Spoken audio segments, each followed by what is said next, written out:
Hey 7th graders, it's Mr. Chamberlain here with your first video lesson for the week of April 20th, 2020. So, kind of what to expect. I'm going to be here talking to you guys about a topic, and while I'm talking there could be some pictures or videos flashing up on the screen to kind of give you some visual images as well. We are going to be starting with Africa south of the Sahara, and today we're going to be focusing on low life expectancy. So the district has asked us to kind of start for the first 2 weeks with things that are kind of review for you guys. When we left each other in March, we were in the Africa unit, and we had done the preliminary stuff to the unit, the maps and the vocab, and read a few sections, and of course then we got into the physical features and desertification with your great projects that you guys have done. So we're going to be kind of in that area of focus. Some of these things were mentioned to you at the beginning of the unit and kind of like the intro. Some we've gotten into a lot of detail about, so it's going to be kind of a mix between those different things. Now, when talking about Africa, it's a huge, vast continent with a lot of diversity. And that diversity is between the people, there's a lot of diversity with the environment, and so on. So what we're going to take a look at today is, why do some areas of Africa and some countries of Africa have such low life expectancies? When we take a look at Africa, we have some people who live in major cities. And the people who live in major cities have typically a higher standard of living than the people who live in the rural areas. When I talk about standard of living, we're talking about better education, better paying jobs, running water, electricity, and all those type of things. However, many people in the rural communities lack those things. And because of that and some other reasons, the life expectancies in Africa are much lower than you see in many other places around the world. So once again, a life expectancy is, on average, how long can you expect to live if you live and you're born in a certain country? So in the United States, that life expectancy is somewhere around 80 years old. In some countries in Africa, it is in the 50s, the 40s, or even in the 30s. For example, the country known as Eswatini, it's formerly known as Swaziland, they're the lowest listed in your book, and according to your book, the life expectancy there is 33 years old. So what's causing this? Why aren't people in Africa, or some people in Africa, living long, healthy lives? So we're going to take a look at some of those causes today. The first cause that we're going to talk about is called malnutrition. Now, this is one of your vocabulary words, and it's defined as a lack of food or a lack of variety of foods. So some people in Africa do not have enough food to either survive or to live a long, healthy life. We took a look at desertification and how that's impacting the food supply. Some areas in the Horn of Africa have had terrible famines where millions of people have died of starvation. Malnutrition could also mean a lack of variety of foods. So in like West Africa, their main crop is called a yam. It's similar to a sweet potato. And they grow a lot of yams, and because they eat a lot of yams, they don't have a lot of other things to eat. And so they're eating primarily yams and yam dishes, and they're not getting a variety of nutrients from other sources of food. And that's another type of malnutrition. Here in the United States, we also have malnutrition. We have people who are going hungry. We also have the opposite side of people who eat too much or don't eat healthy foods. And that's also a version of malnutrition. So a lack of food or a lack of variety of foods is certainly one cause of low life expectancies in certain parts of Africa. The next one is called a lack of safe drinking water. Now we're going to take a look at this in much more detail in video lesson number 2 for this week, where I'm going to share some startling statistics with you about this. But just to kind of give you an insight or kind of like a preview of what to expect, not everyone in Africa has access to healthy drinking water. And this is not just a problem in Africa, it's a problem in many countries around the world.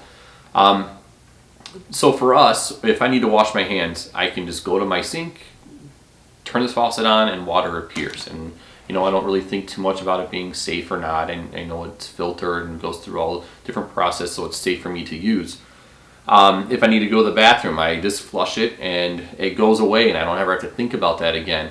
But in many communities in Africa, they don't have this. They don't have access to this. If they need to wash their hands, they don't have running water. They're actually still using surface water as their water supply.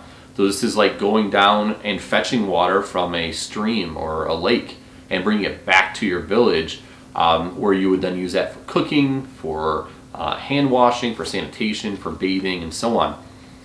Some communities are lucky enough to have a well, where they actually dig a well to an underground water source, and they may have a well or two for the whole community. Some communities don't have that at all. Some of the more modern cities do have running water and electricity, but it's not accessible to everybody. Now, along with the running water situation is a lack of sanitation, and sanitation is the removal, in this case we're talking about the removal of human waste. So like I said earlier, if I go to the bathroom, I flush it, goes away, I don't have to worry about it. Well, many African communities, especially in the rural areas, they don't have sanitation systems. And so they're going to the bathroom in a hole in the ground. And then that ends up seeping into the water system, and it taints the water, and it brings diseases to those who drink that water. One of those diseases is actually called diarrheal disease, and it's actually when you get diarrhea so bad that you become dehydrated, and it becomes fatal, and people die because of it. And we'll look at some of those stats, like I said, in the next video. That kind of brings me, this is tied into the third cause, which is a lack of doctors, medical care, and hospitals. So many diseases that would be treatable in the United States and would not be fatal here are fatal in Africa because of a lack of doctors or medicines or hospitals to help people get better. Some of the diseases in Africa that I want to mention to you, number one is malaria. Malaria is transferred to people through the bite of a mosquito.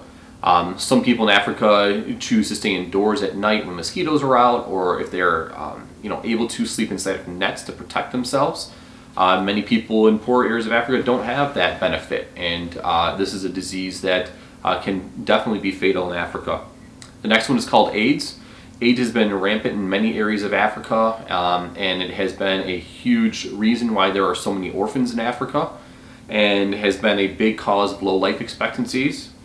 And the last one, this is more of a recent disease that we heard of a few years ago in Africa. In like 2014 and 15, there was an outbreak in West Africa. It was a deadly disease known as Ebola.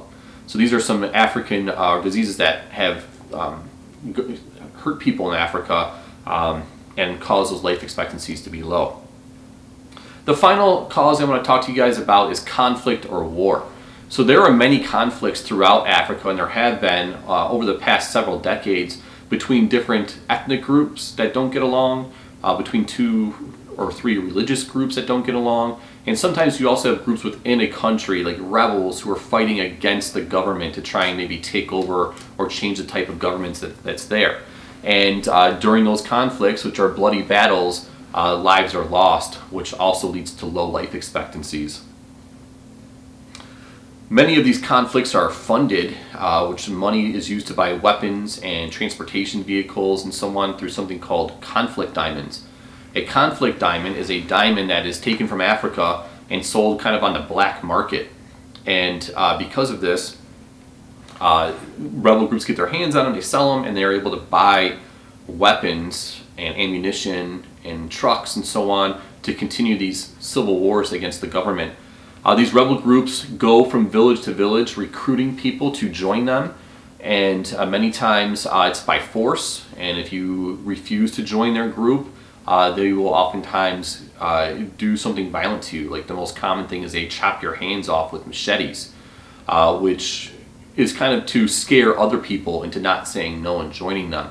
So there's a big push out there for people who are in the diamond business to only sell certified authentic diamonds, because if not, they could be one of those conflict diamonds that are funding these terrible wars going on in Africa. So when you're out getting ready to go buy some diamond jewelry, make sure when you go to Jared's or whatever jewelry store you choose that it's a certified, authentic, official diamond from a mining company and not one of these blood diamonds or conflict diamonds I talked to you about before. All right, so let's talk about your assignment. Your assignment is called an acrostic poem. So an acrostic poem, first of all, it's not a rhyming poem. You're going to pick, I put on the Google Classroom a list of different words for you to choose from. You get to pick one of those. You're going to put that in big, bold letters down your page. Now you can do this by hand on paper and take a picture of it and submit it, or scan it and submit it, or you can go ahead and do it right on a Google Doc. I'll leave that up to you. There are examples of both of ways of it being done on the Google Classroom. And then you're going to kind of write phrases or sentences that kind of flow about that topic. So the example that I have on there for you is about boom slings. Remember the snakes that make you melt from the inside? That's not one of your choices. You're going to pick something that leads to low life expectancies. But you'll kind of see how it works. So if you pick malaria as your choice, then your whole story is going to flow down about malaria and how it affects people in Africa, so that you are understanding and creating meaning with the thing that's causing the low life expectancy. So just to kind of review, many places in Africa have very low life expectancies. It's very sad. It leads to, it's not just, the death, which is awful, but it also leads to many different issues to deal with in your community. So if people are dying in their 30s, which is normally the age of parents, that's going to leave a lot of orphans. And then who's going to take care of those kids? Who's going to be your workforce? And so on. It's all kind of like a big cycle that gets back to really the biggest cause of all this, which is poverty. I hope you guys are doing well. I think about you guys every day.